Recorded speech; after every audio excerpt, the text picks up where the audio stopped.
Hey guys, it's Julie Malolo. I'm a life coach here in Manhattan. My website is yourdreamslifecoach.com. Today I'm going to talk about personality types, specifically Socionics. But first, let's look at my Christmas decorations. Ooh. So that tree actually has a bottle of wine inside of it, and then it's just a garland wrapped around. And then here is my tree. Okay. So personality types. And the cute little stockings on the other tree. So you've got Myers Briggs, which is popular in the US, right? But there was actually an update to Myers Briggs, and it happened in Lithuania with a new theory called Socionics, and then it caught on in Russia. And I think that might be why it didn't really catch on in the US. Maybe just our relationship with Russia. In my opinion, it is so much better than Myers Briggs because it goes much more in depth and it looks at not just what someone does or how they act, but how they think. So an extrovert might be quiet, but they're still an extrovert. For example, not everyone who's loud is an extrovert. There are actually introverts that are really loud and outgoing, but they're still introverts because it's about how you think, not how you act. So I love Socionics. I've been learning about it since my early 20s, and I'm 38 now, so I've studied it a very long time. And oh my gosh, it's so dead on. I spent like most of my 20s thinking, oh, it's just a theory. I'm not going to live my life by this, it's just a theory. And then it is just so true. So in Socionics, just like in Myers Briggs, you have compatibility. And in Socionics, they're very clear about telling you the exact relationship that you will have. They call it a relation. Relation. So they tell you the exact relationship you'll have with each of the other 16 types. And I say 16 because you're including your same type. So you could have a relationship with your same type and then the 15 other types. And they all have kind of pros and cons. Your best type is a kind of your perfect match. And then you have from perfect match down to your most conflicting match. Now the idea is that you can get along with anybody, but it just takes a lot more work. You're going to have more conflict. And this is the main thing too. If you don't value the same thing, you're not going to appreciate that person as much as far as their strengths. So if someone around me is my worst match, my most conflicting match, and they're trying to push me to live my life in a way that I don't value, I don't want to learn how to live my life that way. Like, not for $1 million. I don't want to live my life that way, right? Like, I don't want to own 75 Tupperwares and have them all labeled, okay? Just leave me alone. That's why there's conflict, because that person is like, no, but it's important to have your Tupperware labeled, though. Like, how can you not live like that? So it's a disconnect. It's not that Tupperware is bad or Tupperware is good. That's the thing about it. It's all subjective. It's just how are those types compatible or not compatible. And it's very interesting because Socionics goes very, very in depth. And it's just so true. So all through my 20s, at some point or another, I have dated all 16 types, like at least one first date with every single type. And every time I would think to myself, it's just a theory. How important is this theory? And then it would play out. And so now I'm convinced. I've had all these years of like testing it out, and for sure, when I look back on it, all of my best types, even though those relationships ended for other reasons, because it's not the only thing, right? Personality type is just one of many things. Still, they were definitely the most compatible. It was the easiest kind of relationship. It's not something you have to like really think much about. It just kind of like works. That said, even if you're with your best type, if they're not emotionally healthy, if there's some kind of issue there, if you don't want the same things. There's like tons of things that can happen to make it incompatible. But all things being equal, like even if you're going to be with a person who is incompatible, you're probably going to have an easier time if you're with a compatible personality type. And the Myers Briggs stuff, yeah, the way that they match up the types, in my opinion, it's really, really off. Really off. So I'm going to just tell you like my own experience and what my type is and all that. So you can find all this info if you just Google like Socionics, you'll get the main idea. So basically every type, I'm going to just put it in layman's terms because who wants to learn jargon? Jargon sucks. You've got your top two little boxes on your chart and they use symbols, and who cares? We don't need to learn all the symbols. Each type, you've got your 2 strengths on the top, and then you also have your 2 greatest weaknesses, and those are weaknesses you don't care about. Like I said, it's like, I don't need friggin' labeled Tupperware, leave me alone. Those are the strengths that I don't have, those strengths, and I don't want them. Then you have the strengths that you don't have and you would love to be better at them. We all have 2 of those also. So those are ones where if someone's good at it, you sort of idealize that person. Like, wow, they're so good at that. I wish I was better. And this is why we have compatibility with types. Because when a type has those things that you idealize, that you want, like, I wish I could do that. I wish I had matching Tupperware. Wow. And then when that person is around, they help you out with that thing. And you're just like, oh my gosh, you not only have matching Tupperware, but you're going to help me put together my own set, and you have a label maker too? You're perfect for me. So someone who valued those kind of strengths, which isn't personally me, but someone does, those strengths exist, and that's their perfect match, okay? But someone who doesn't value those things and doesn't want any of that, that's why you're conflicting, because you can't convince someone to like a strength that they don't like. If they don't want to have that strength in their life, they don't want to improve it, get it away from me, and someone else has that thing that you don't value, you don't want it, you want to learn, you could really think they're a nice person and they're smart and have good qualities, but you're going to have some conflict there because you just don't value the strengths that they have, and vice versa. So it goes both ways. Okay, and it goes both ways with your best type too.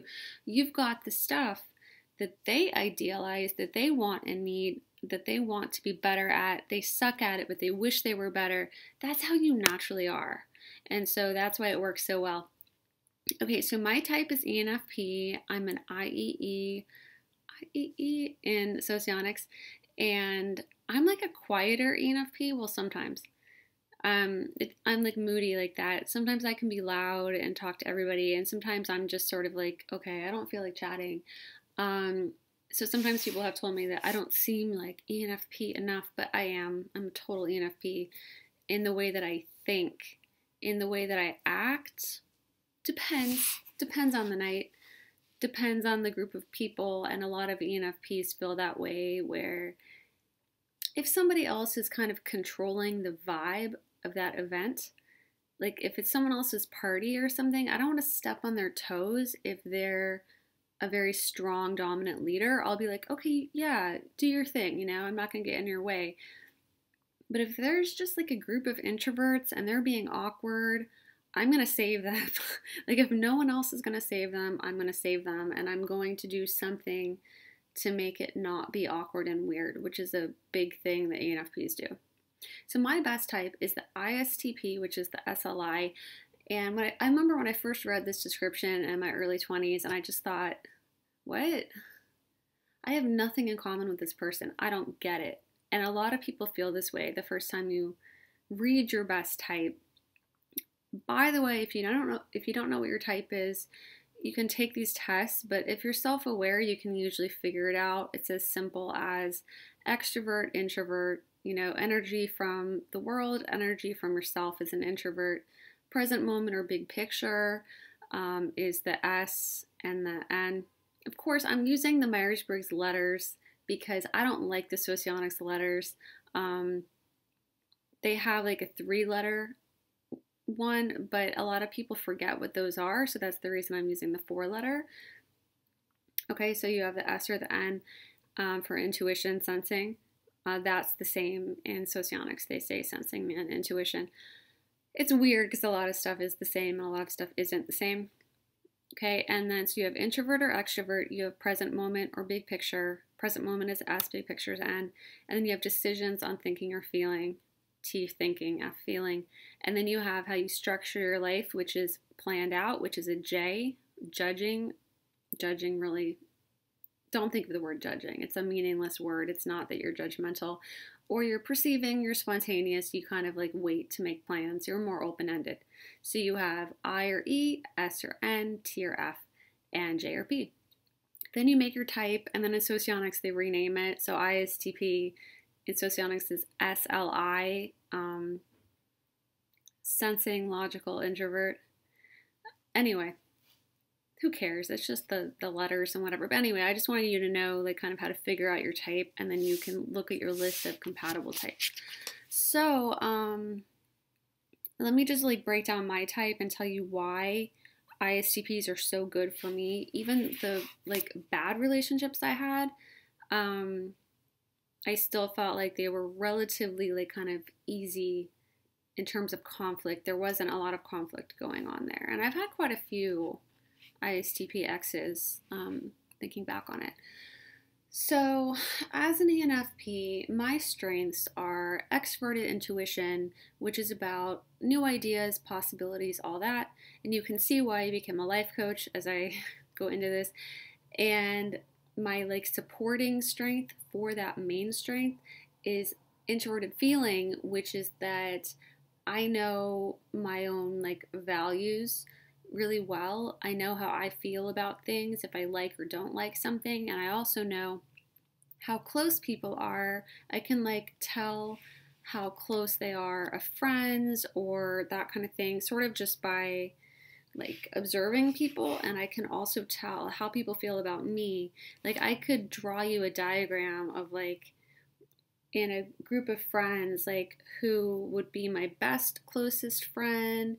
And I could tell you how the other person saw it. Like this person thinks of me as a best friend, this person sees me as like an acquaintance. I could draw you like a whole tree of everyone I know. That's introverted feeling. It's very different from like extroverted feeling. Introverted feeling is introverted, so it's not an in-your-face loud feeling. When you have an extroverted function, it's more loud and in your face. Introverted functions are more quiet and like in the background. So I have introverted feelings. My feeling is not as loud in your face. It's more like I'm going to just quietly to myself like think about this. And then my extroverted intuition is louder. So I will talk more loudly about like new ideas. Oh my gosh, we could do this. We could do that. These are the possibilities of like what could happen. That's the kind of thing I'll get the most excited about when I'm talking about something like, oh, we could start a business and we could do this, or oh, we could wear ridiculous hats and dance around, or like that kind of thing. Just like really, it can be serious or it can be silly. It's just about kind of new ideas, right? So those are my top two, and you can kind of see how I became a life coach based on that, because it's all about new ideas for people. And it's also about like long-term relationships. So that's the reason that for me, I really feel like life coaching was like my perfect fit. Of course, ENFPs are different. Not every ENFP is going to like life coaching, because again, this is just like one part of you. It's not your whole personality. You have a lot of other things that are unique about you. If you got 1,000 ENFPs in a room, like you could see some similarity, but they'd probably be more different than not. Some would be loud, some would be quiet, some would be silly, some would be serious. People are different, you know? And I probably have met at least 2,000 ENFPs in my life. There's a lot out there, and ENFPs like to socialize. So, yeah, I've met a lot of ENFPs, and they're different, for sure. Okay, so then the ones that, and you also have two strengths that are like in the middle. They're kind of like, who cares? Like, they're not your favorite. You can use them fine, but you kind of don't care that much. So, and you're not like the world's best at it, but like you use them okay. Those are kind of boring. I'm not even going to talk about that for me. So those are my strengths, new ideas, and then the people stuff. Introverted feeling and extroverted intuition. Now, the ones that I suck at as an ENFP and that I don't want to improve, I could care less about. The Tupperware example wasn't that far off, actually. Introverted thinking, which is thinking in a logical system, which is like how the post office works, where you have like a form for everything, and that's just the way it always works. There's no wiggle room here. There's no case by case. It's like we're going to stamp this every time. That is introverted thinking. It's like you kind of find one way to solve a problem and you do it the same way every time. And if you change it, it's a huge deal. Like, oh, the post office got a new form. It's been 10 years since this has happened. It's a lot of effort to change it, right? I don't like that. I don't like it. I'm not good at it. It's also about kind of summarizing something in a tiny amount of words. So think of a tax form where they put like 3 words and you're like, what the heck does that mean? So then you have to look up what that means and read this definition. And then it's like, why didn't you just write the definition over here so I didn't have to go look it up? So even Socionics was created by a person who used a lot of this TI, as it's called, introverted thinking. So the theory has a lot of definitions that are really vague sounding, and I'm just like, why even write a definition if it's so vague? But people that use TI and are good at it like this kind of thing. It's like kind of like math, the definitions for math, where you're just like, what? Like, you're like, what is this math thing? And you read the definition and it tells you absolutely nothing. You still don't know what it is. So Socionics, the definition is, it's a theory of information metabolism. Why even say that? No one is going to understand what you mean, and it's going to take you 4 paragraphs to explain the definition. Okay, so like I would never use a TI definition like that. I would try to explain it not using jargon and using more words so that people could understand. What they mean by that, it's a theory of how people process information. Information metabolism, well, like metabolism is like when you process something, right? Like you eat food and you metabolize it. So anyway, I hate definitions like that, and the fact that I just said the word hate shows you my FI, because I'm showing you how I feel about something, okay? So I'm just showing you some clues how you can type people based on these functions, the strengths. They use the word functions for that, and that's how I type people. I look at how they use the strengths. I don't look at, are they loud, are they outgoing? I look at like what strengths I'm seeing based on all of this other stuff. Okay, so I don't like TI, and so my worst type is an ISTJ. They love TI. They use it all the time. They have a routine, a structure for everything that they do. So if you ask them about a topic, they're going to have oh, I've cracked the code on that. This is what I do for that. And it's a very inflexible way to use TI, because it takes so much effort to like make a decision that when you make a decision, you don't really want to change it. You're like, oh no, I always keep my socks there. I can't move my socks. That's my sock drawer.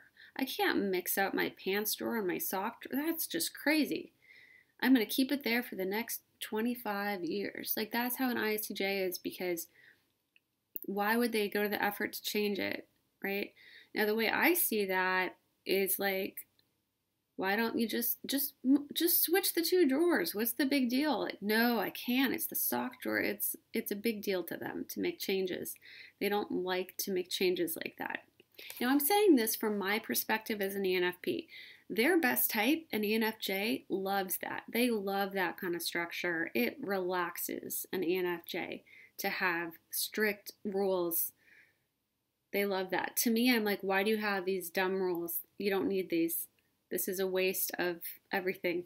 Okay, but that's because I don't value TI, and someone who does value TI loves that, and it makes them happy. So you can see how subjective it is. The other thing that I hate is, well, you know what? I don't hate it as much. SE, Extroverted Sensing, it's also what ISTJs have. I don't value it, but I don't despise it in the same way that I despise TI. Extroverted Sensing is just being really forceful and really in your face to like deal with a problem or get something you want. It's just a very think like Rocky Balboa or somebody who's just Rambo, or someone who's just really attacking their goals. And it can be a female too, someone like Madonna. These people all have a lot of extroverted sensing. Like they're very in your face about dealing with stuff, right? Like they're not afraid of conflict or confrontation. They're very physical, and they often will physically even move objects. Like they're not timid about taking action. They're action people who just kind of attack something and move things around. I don't really have a problem with that function, but I also don't value it. I'm not gonna really idealize someone, because ENFPs can basically use that strength for short periods of time. So I can use SE when I need to. I don't like to use it for too long, because basically as an ENFP, we don't like to piss people off. And if you use SE, you probably are going to piss some people off, because it's just the nature of it. If I'm going to be really forceful with you, some people aren't going to like that. And as an ENFP, we kind of like to keep the peace a little bit more. Again, it's not bad or good. It's all subjective and how each type sees everything. So I could yell at a group of people and get them all to line up. That wouldn't be hard for me to do, but 5 minutes later I might be like, hey you guys, I'm not mad at you, it's cool, right? Whereas an ESTP probably wouldn't feel the need to do that. They wouldn't see that as being any sort of problem. They wouldn't really mind ruffling those feathers, right? Because they're thinkers, they're not feelers. But that's beside the point. We're not talking about ESTPs. We're talking about ENFPs right now. So, my worst type has those two functions, right? I don't really value those functions, which is why we conflict. Because they're going to tell me that I need to change my sock drawer to follow their TI system, and then they're going to use their SE to be kind of loud and forceful about it. So they might just go ahead and move it without asking me using their SE, or they might be really in my face, like drill sergeant wise, gotta move your sock drawer. And either way, it's just going to conflict, because I don't value that, and they don't get why I don't value that. So they're going to try to do what they think is helpful, because it is helpful to a lot of people who value that. Okay. So now let's talk about my best type and what they do. And by the way, my strengths, vice versa, annoy that ISTJ just as much. The fact that I don't want that sock drawer in that one certain place, they think is just ridiculous. You're wasting your life away. How can you be so unorganized? And I think they see ENFPs as why won't you just stick to the plan when I've gone to all this trouble to make you a life plan and you won't stick to it for the rest of your life. It's so frustrating. So they don't really value either of my strengths. They hate new ideas. That's the bane of their existence. They only spent their whole life figuring out the perfect sock drawer. Now someone wants to come along and change it. Why would you do that? Leave my sock drawer alone. This person's a menace. That's kind of how they see it. And then they also don't really care about introverted feeling. They don't really care how close two people are. They just want loud, happy, obvious emotions that they can read easily. They're energized by that. More yay! That's more the kind of feeling that I don't use. They like that. I don't have much of that. I mean, I can use that kind of feeling as an ENFP, but I don't value it, so I don't care. I would have to sort of fake it to make them happy, and that's no fun.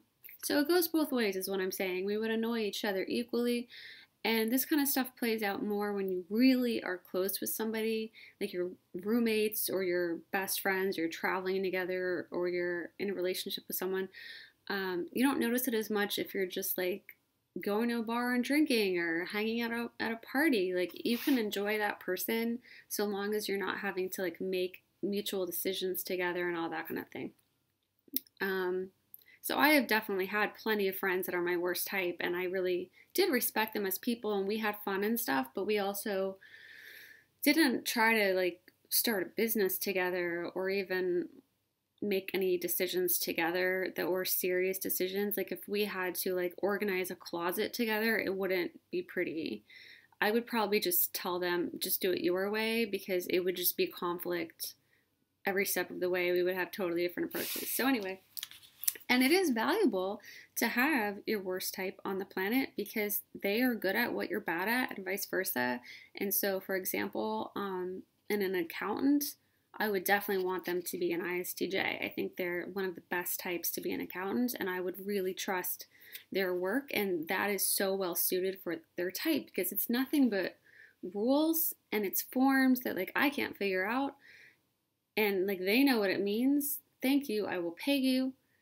See what I mean? So it's valuable even if it's not compatible. There's still value to society, right?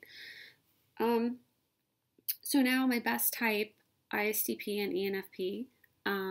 So some examples of like couples, in my opinion, The Little Mermaid is an ENFP and Eric, the Prince Eric, would be an ISTP. That's just my opinion. Eric in Little Mermaid, yes, he's very outgoing and he's very warm. That doesn't mean that he's an ISFP. Just because someone's warm doesn't mean they're an F. And just because they're cold doesn't mean that they're a T. F is feeler, T is thinker. So in my opinion, Prince Eric, he's not the smartest ISTP around, but he's got the dog that he loves. ISTPs love animals. Their hidden agenda is to love, and that's the reason that they love animals, because they're there, they're just ready to be loved, so it's like natural for them, and they're warm like that, even though they're a logical type. So anyway, that's one. Another example would be Carrie and Mr. Big in Sex and the City. Now look, they've got some attachment style issues for sure. I think Carrie is like an anxiously attached. Mr. Big is like an avoidantly attached. So they have a lot of drama about that.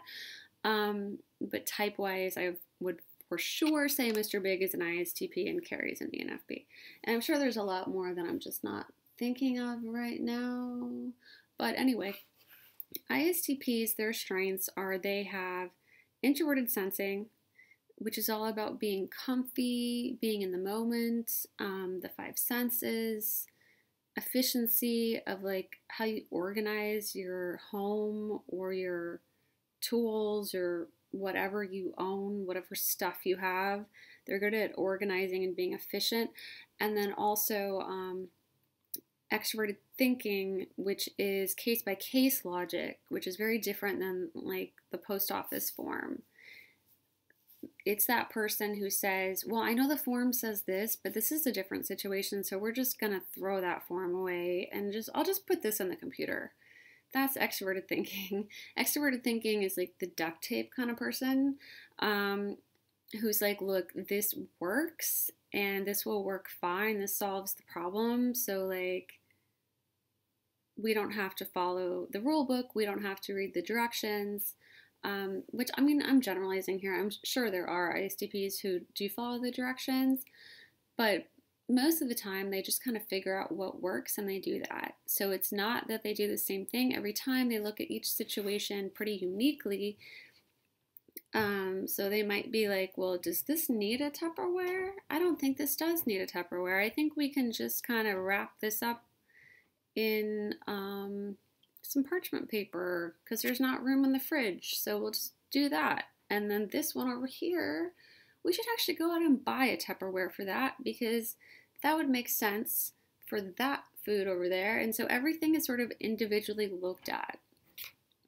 Okay, so why are those strengths good for an ENFP?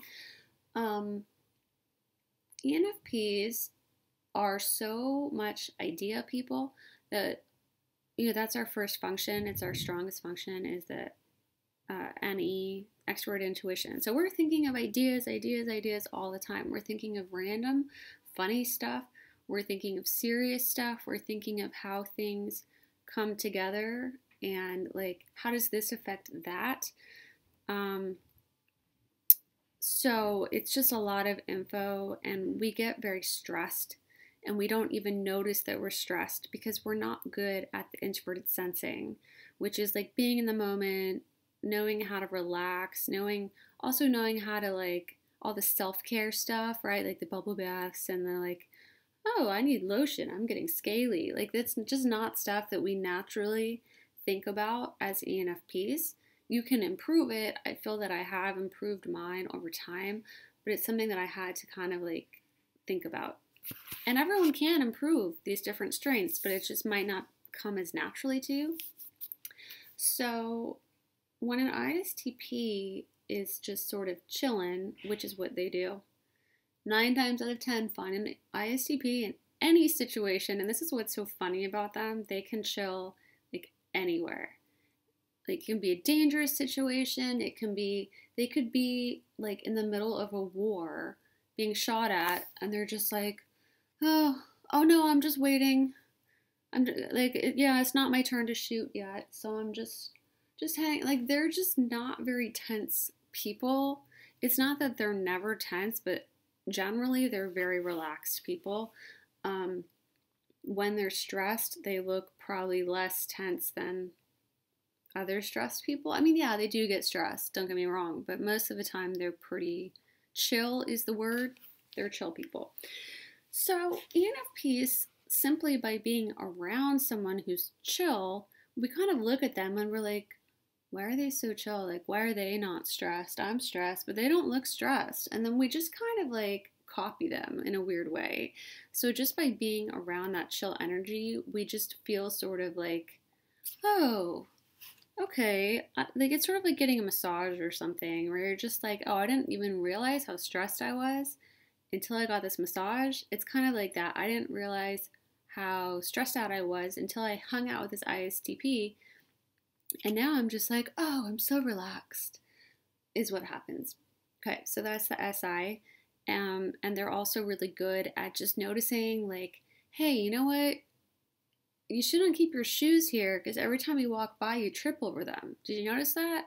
And I'm like, oh, I didn't notice I was doing that. And then I'll think about it and be like, yeah, every time I walk through the room, I trip over those shoes.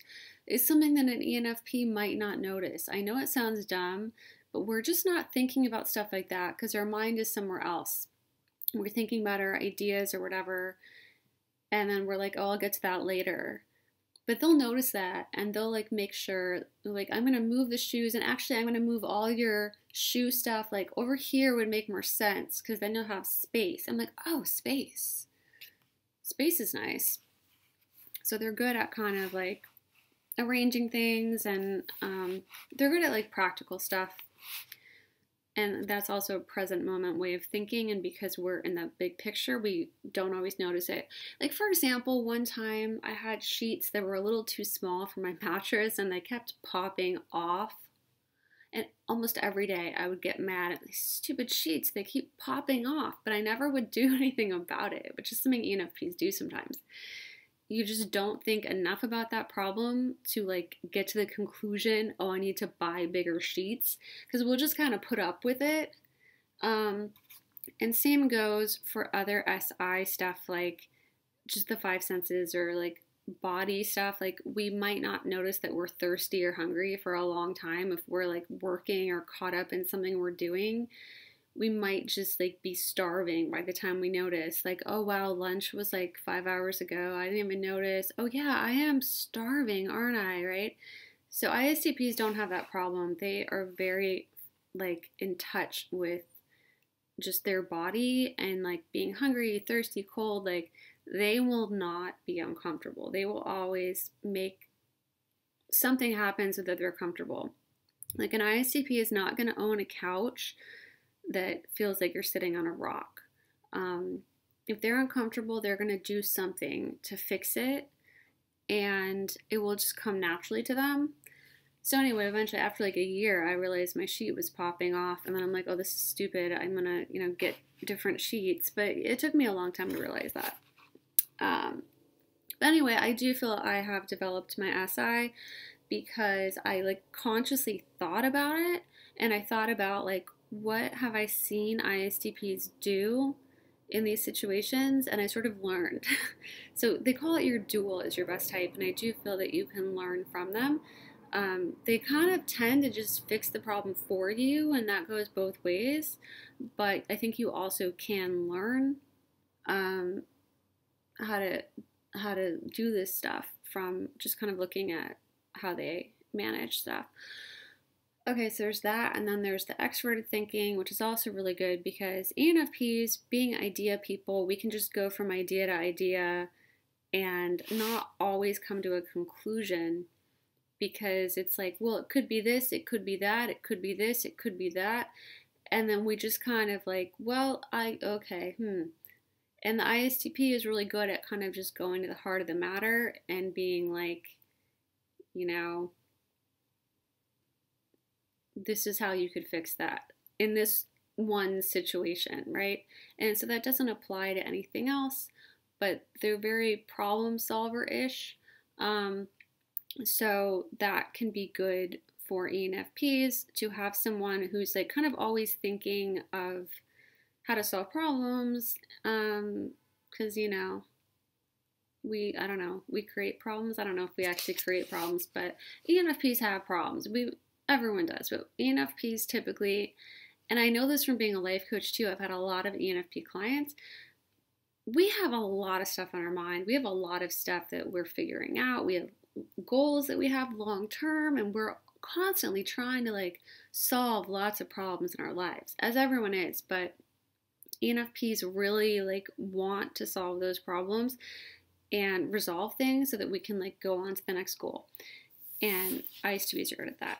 So that's all the theory, but in practice, I wouldn't say it feels anything like that. Because like when you read these type descriptions, they seem like, what? Because ISTP is described as like the mechanic, and I'm just thinking like, why would I date an auto mechanic? Like, because a lot of auto mechanics are so quiet and serious that I would just be like, oh, I don't know what to say to them. This is awkward. Like, they're working on the car. I don't want to bother them. Okay, I'm just going to leave, Like, that was my first impression of it. But then when you get to know ISTPs, they're really nothing like that. That's like their outer veneer. As I said, ISTPs look cold. Not all of them are cold. Some of them are. There are cold people out there, but there are very warm ISTPs.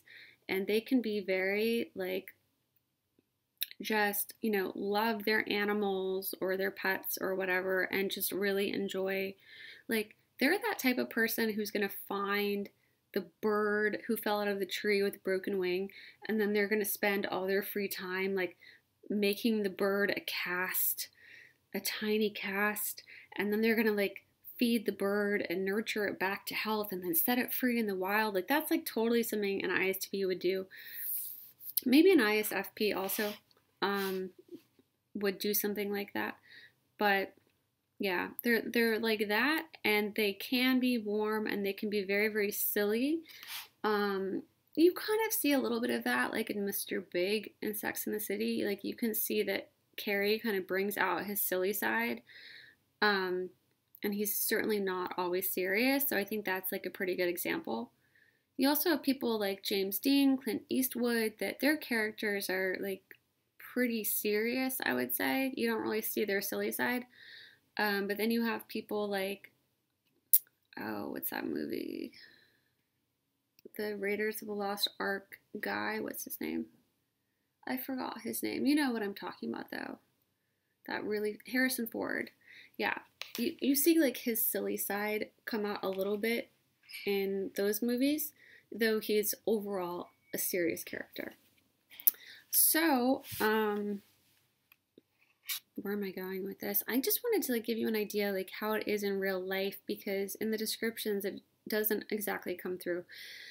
Okay, so I think like the fact that ENFPs are always kind of stressed out, and then when you hang out with an ISTP and they're so chill and they're so relaxed, you sort of get drawn into it and you just end up sinking into that moment with them. So you stop having your mind thinking of, okay, tomorrow I'm going to do this, and then I could start a business. I don't know, like, what about Play-Doh. I haven't played with Play-Doh in years. And like, what if I started a business with Play-Doh? And if so, would I have rainbow colors or not? And then how would that work, like for licensing? Instead, they just suck you into that moment, so it kind of quiets your mind. And then they help to solve those problems with their TE logic. So when you're like, gosh, I don't know why my leg hurts, they're like, well, I just saw you trip over your shoes 5 times. Oh, thank you for the logic. I wasn't thinking of that. And thank you for the present moment focus, because I wasn't thinking of present moment focus. And thanks for solving that problem, right? So that's useful to an ENFP. Another thing that I think ENFPs like about ISTPs is that we are extroverts and we really, really like helping people, just speaking generally about the type.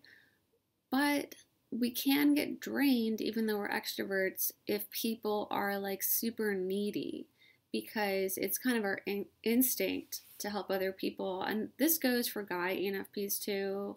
I've had a lot of like guy ENFP friends and stuff, and they're the same way. Like if someone has a problem, like ENFPs want to help. We want to be there for people and listen and do whatever we can. So it kind of freaks us out, like if the person we're dating is super, super needy, because we think like, oh my gosh, I might get like so drained because I'm going to want to help them all the time. So the fact that ISTPs are so independent and like do their own thing and are very self-sufficient, like Bear Grylls is another person that I think would be an ISTP. That doesn't mean that they're all good at surviving in nature. There's probably some ISTPs that can barely survive in their apartment. They're not all skilled, right? Like just like any type.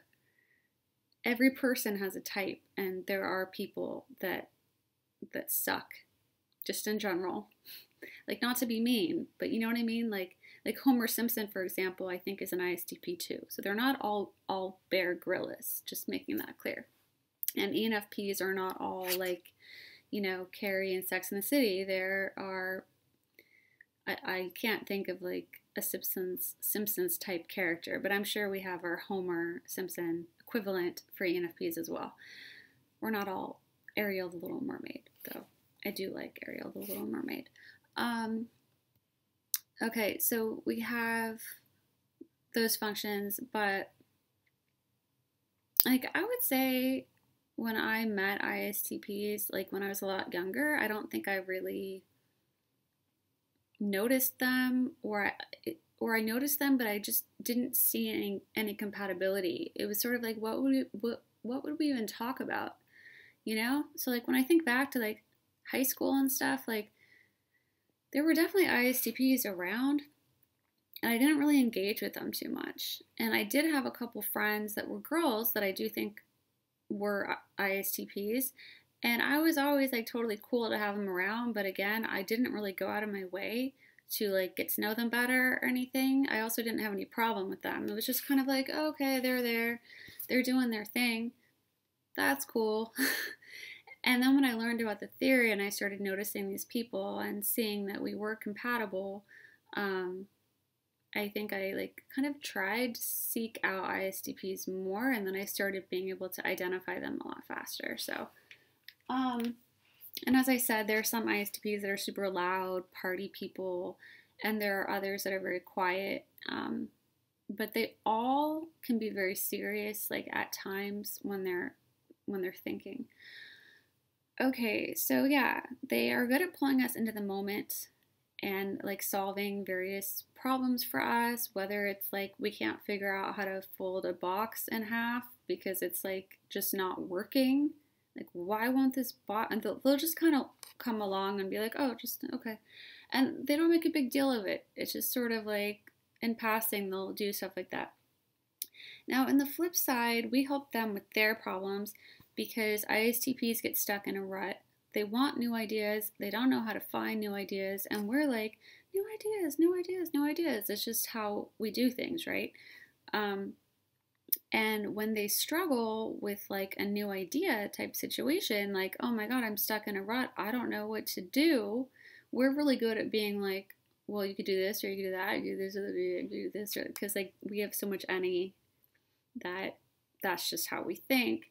And we basically end up giving them a bunch of new ideas, and then they just kind of choose from that. And then they're like, oh, I could do this. And then they wander off and then they do that idea. So an ISTP, like let's say an ISTP was a carpenter, because that's a very stereotypical thing that ISTPs are known to do, because they like to, build stuff, because they're in the moment, they use logic. And an ISTP might be like, okay, I've made like 500 cabinets. I'm so sick of cabinets. I don't know what else to build though. I have no idea. And we could be like, oh, you could make like a rocking horse, or you could make like a trapeze, and then you could learn how to be a trapeze artist. And from that, they'll choose the things that they want to do. And they'll be like, oh, a rocking horse would be cool. And then they'll just like wander off and they'll make that. And they'll be really happy because it kind of shakes it up. So that's how we're useful in that way. And then we have the FI. Okay, so people that like our introverted feeling are usually people that have extroverted thinking. They're not good at introverted feeling. They don't know if people like them or not. And they kind of need someone to translate.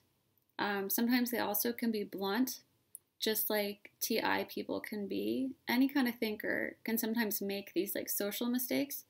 And they need someone to explain to them what the heck's going on, or smooth it over, or simply not be so freaked out by the fact that they made a dumb comment or whatever.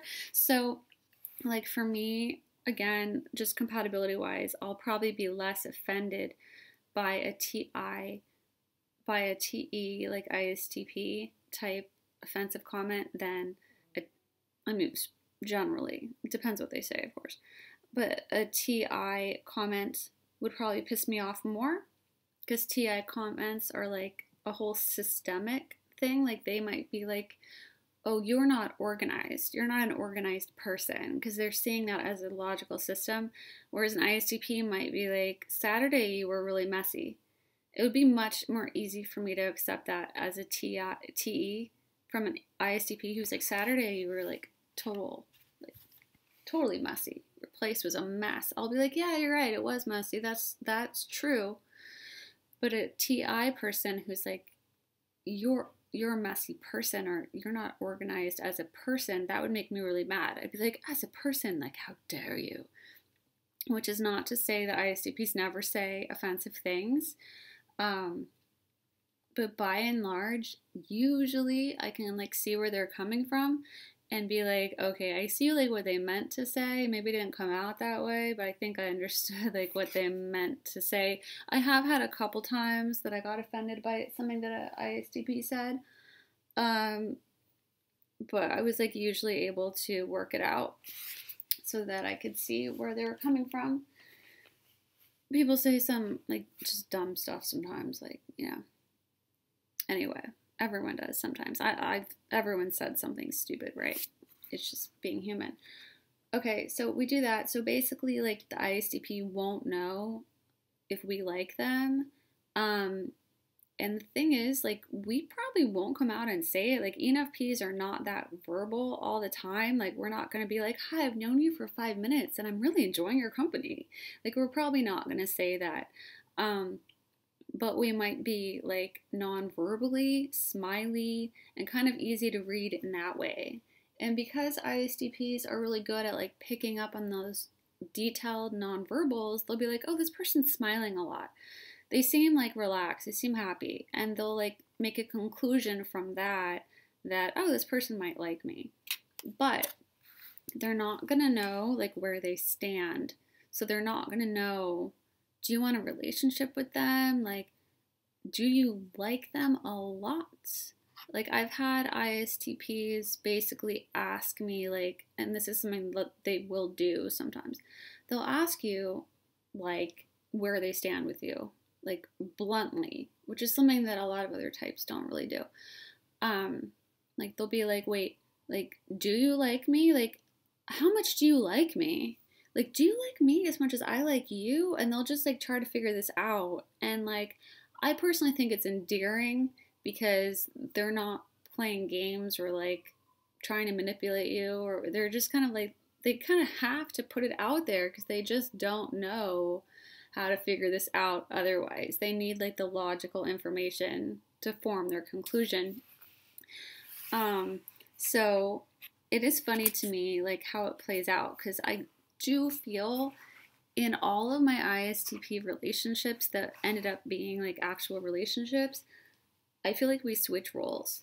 So it starts out, because like, okay, stereotypically ENFPs are seen as like the golden retrievers, talkative, warm, emotional, like blah, blah, blah, like clingy kind of a thing. Like that's the ENFP stereotype. And we can be like that sometimes, depends, okay? But we start out like that. And then the ISTP is like the calm, cool, collected, quiet person, who's like hard to read and like you don't know if they like you or not, you know. But what I see happen most of the time is that once ISTPs decide that they like somebody and they need enough evidence, they need enough like present moment evidence, because they're not theory people. They're like, I want to see it play out. The proof is in the pudding. They need to see the pudding, okay? Until the pudding is made, they don't know if it's going to be good pudding. They don't know if they're going to like tapioca until they try it. It looks nice in the picture, but like it might be kind of weird to taste that little like tapioca stuff. I don't know. I like tapioca personally. Not everyone does. That's not the point. Okay, so they want to see the proof is in the pudding of if you're going to work. So they need to have enough like evidence of like, have you gotten to know each other like really well and hung out for a long time and like not had any huge incompatibilities? And if that's been the case, then they're probably going to want a relationship, assuming they don't have something else. Like, you know, people have things, any type can have things that make them not want a relationship, but assuming that that's what they're looking for, when they decide like, oh, I really like this person, I want a relationship with them, then they kind of switch and become like an ENFP.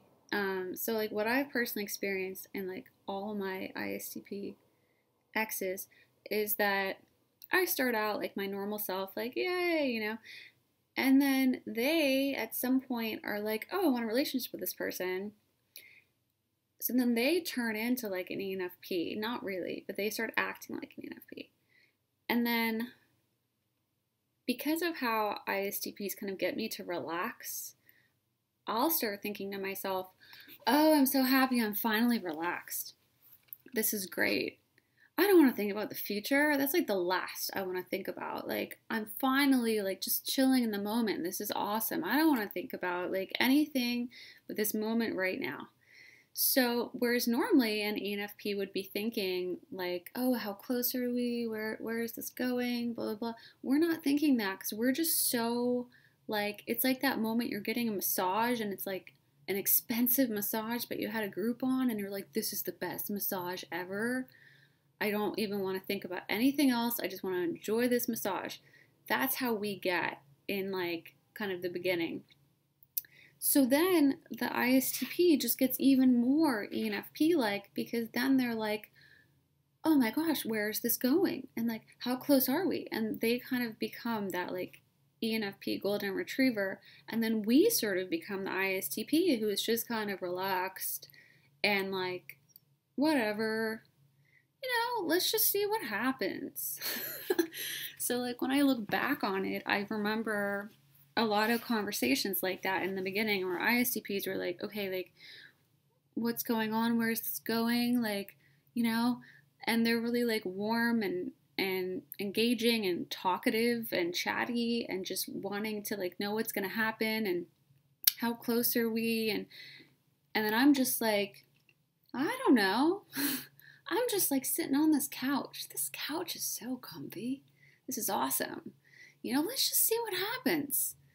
Let's see what tomorrow brings. I don't know. That's like more an ISTP attitude generally. So, and then like once you're actually in the relationship, it kind of goes back to normal eventually.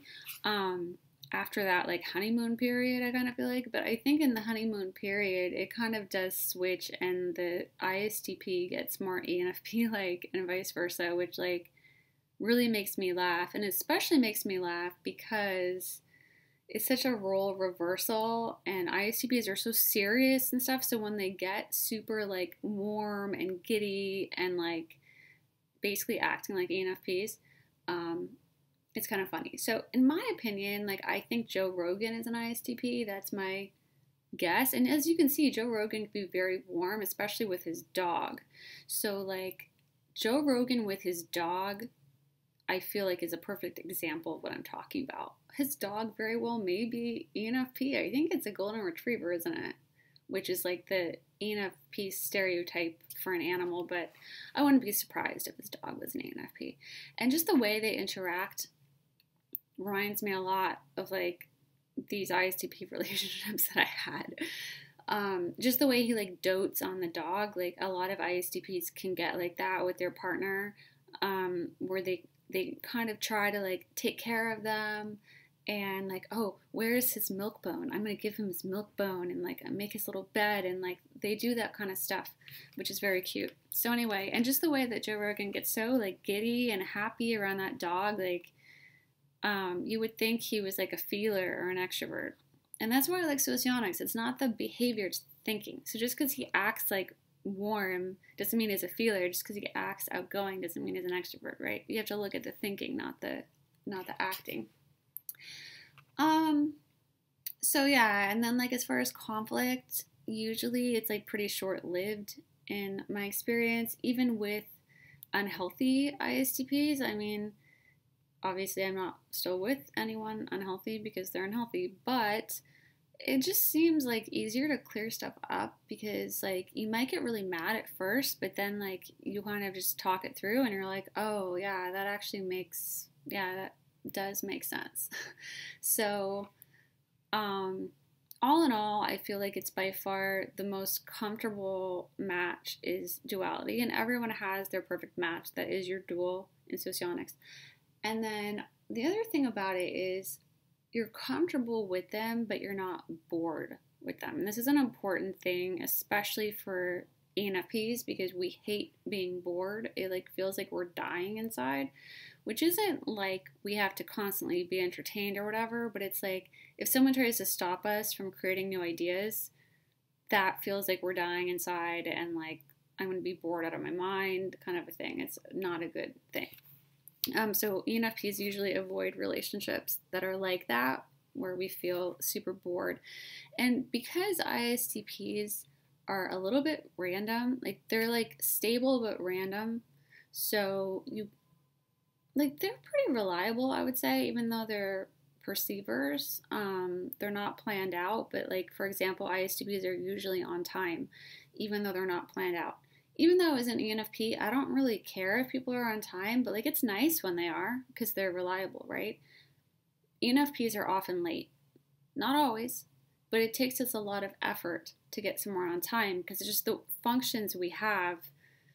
Being on time isn't one of our functions, so we don't really think about that too much. So like we can force ourselves to think about it, but then we'll often be like really early if we try to get there on time. ISTPs are good at getting places like basically right on time because they're good at estimating like exactly how long things will take, and ENFPs are not always the best at that.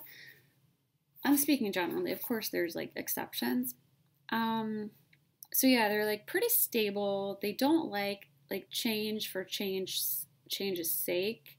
Like they're not gonna just like uproot their whole life like just because they're about efficiency. So they're going to kind of like do what makes sense efficiency wise, but then they do want to shake things up here and there to not make it too boring. So the thing that I like about ISTPs is that you can never exactly predict what they're going to do. And even just little things, like they can be sitting on the couch for like an hour like reading a book, and then they might just like leap up and run over and then start doing something, and they're just like, wait, what? Like, what happened? Like, why did you do that? And like, you can never quite predict, what they're gonna do. And then they might be like, oh, I'm gonna like fix this cabinet right now. And you're, why? Like, okay, that's cool. And so it kind of just like shakes things up enough that you don't feel you're getting stuck in a rut. Whereas other types, for example, INTP,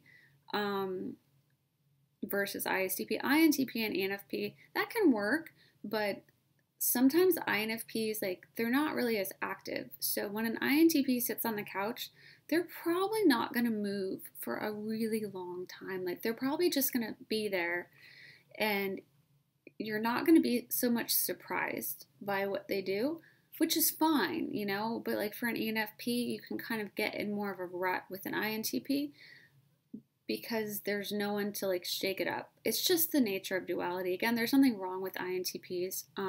Their dual like thinks that they're perfect because their dual is the one that's kind of always shaking things up.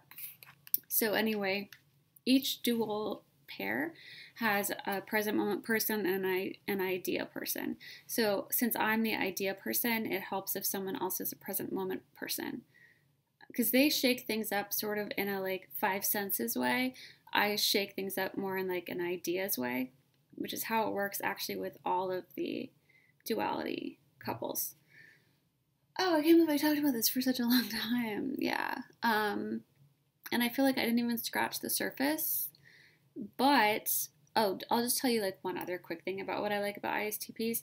When ENFPs freak out, they don't freak out, and they are like very calming because they just stay logical and they don't freak out. Speaking generally, there are some dramatic ISTPs as well who can probably make things worse, but for the most part, like if we freak out the way that ENFPs are prone to do, because sometimes we can lose perspective a little bit and just be like, oh no, this bad thing happened and now all these other things are going to happen and oh my gosh, the world is ending. That's like ENFPs can get like that sometimes, and then ISTPs can just kind of be like, no, because blah, blah, blah. And then we're like, oh, yeah, blah, blah, blah. I hadn't thought about blah, blah, blah. And that can like kind of shake us out of that spiral that we get in of just like the idea spiral of, well, if this happens, then that can happen, then that can happen, and then the world would end, and then the world would explode. And like, but hold on, like, you didn't think about that. Oh, okay. You know, and so it's just that like dose of extroverted thinking, TE, that kind of is sort of grounding, I think. And then I don't exactly know what they like about us. I think they do like us. I think that they like that we can be like expressive sometimes. I mean, we're not like the most expressive people, but we're probably more expressive than they are emotionally for sure. I mean, think of the Little Mermaid. Like, she's not like in your face about it, but you can kind of tell that she loves her friends and she loves Flounder, and like you can tell sort of, she might not say, Flounder, you're my best friend, and like, I love you, Flounder. She might not say it, but she does things that make it really obvious. I think ISTPs like that because they can sort of read us easily.